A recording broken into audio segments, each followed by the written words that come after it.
Very good morning, students. Today we are going to see with the topic experiment to determine the wavelength of monochromatic light. So we know already the meaning of monochromatic light, which is a single color light, okay? And that single color light we are going to find the wavelength. Yes, so the wavelength of the spectral line can be very accurately determined with the help of diffraction grating and a spectrometer. So the instrument which you are going to use here is spectrometer. This spectrometer is very important because this will be using even for our practicals. Initially, so first what we are going to do is all the preliminary adjustments of the spectroscope are made. Okay, so initially the adjustments are being made, such as turning off the prism table and making the collimator to come straight, and also the telescope. This is collimator and this is telescope. Okay, so collimator which is nearer to the light, okay, and this is said to be the prism table. So those adjustments will be made. Then the slit of the collimator is illuminated by a monochromatic light. So this is a collimator and this will have a small slit. Okay, slit means nothing but it's a small opening. Okay, through this opening we'll have a light which has been placed here, is it not? So this light will come through this way and it enters here. Okay, whose wavelength is to be determined. So wavelength of this light is only has to be determined. Okay, then the telescope is brought in line with the collimator. Okay, so this is a prism table, okay, and this is a collimator. So here we have the light and this is a slit, and here we have the telescope. That telescope is brought in line with the collimator, so it is brought straight to the collimator so that we can view this light through this. Okay, to view the image of the slit. Then the given plane transmission grating is then mounted on the prism table. So as I told you, this is a prism table. In this, we are going to mount the grating. So grating is going to be mounted on the prism table with its plane which is perpendicular to the incident beam of light. So it will have a plane and that plane is normal. Okay, normal is perpendicular to the incident beam. Incident beam க்கு இந்த grating வந்து எப்படி இருக்கும், perpendicular இருக்கும். Okay, then next is the telescope is turned to one side. So either one side we are going to turn the telescope for finding the first order diffraction. Okay, so this is a telescope. Okay, so this telescope we are going to turn it to either one side, either that side or this side. We are going to turn this telescope. Okay, so that to find the first order diffraction. Then it coincides with the vertical cross wire of the eyepiece. So in eyepiece we'll have a vertical cross wire. So till it coincides with that we have to turn.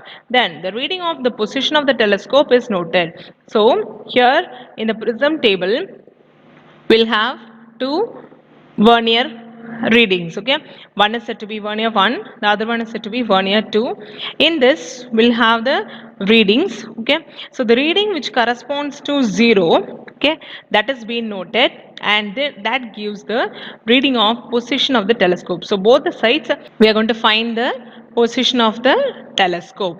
Yes, and similarly the first order diffraction image on the other side is made to coincide. Same way how we are passing to one side, the other side is also been noted, and the difference in the two position that gives value of 2 theta. Okay, so suppose this is one position and this is other position of telescope, then this full angle that gives you here 2 theta. From this the value of theta can be calculated. Wavelength of the light is given by the relation lambda is equal to sine theta divided by n m. Here n denotes the number of rulings per centimeter. Okay, so n is the number of rulings per centimeter and m is said to be the order. Okay, so m is said to be the order of the diffracting.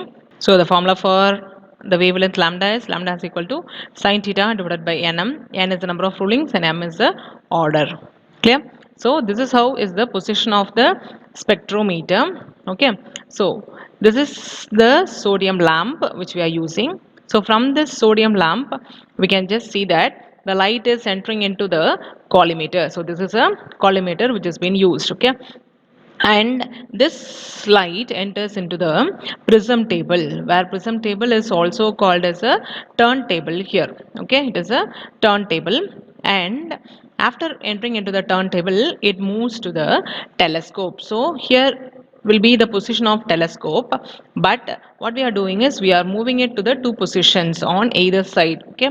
One is this position and the other is this position, okay? Here n is equal to 0, and at both this point n is equal to 1. Clear with this? Okay. And after that, we are also measuring with the value of this theta, okay? So at what angle it is moving, and also we have to find at what are all the different colors which is in this grating. Clear? So this is what we have to find in this, okay? Then so this is the position. So here is we are viewing, okay, and this is a telescope, okay, and here is a prism table, okay. So this is a prism table, and this is said to be the collimator, okay, and this is said to be the light which we are using, okay. So this is a light which we are using, this is a collimator, and this is prism table, and this is a call telescope, okay. And now from this the light moves over this and falls on this grating, and it can be viewed with the help of the telescope, okay. And when you are moving to either side, either this side or this side, if you are moving, we can just see with the colors. Yes, clear?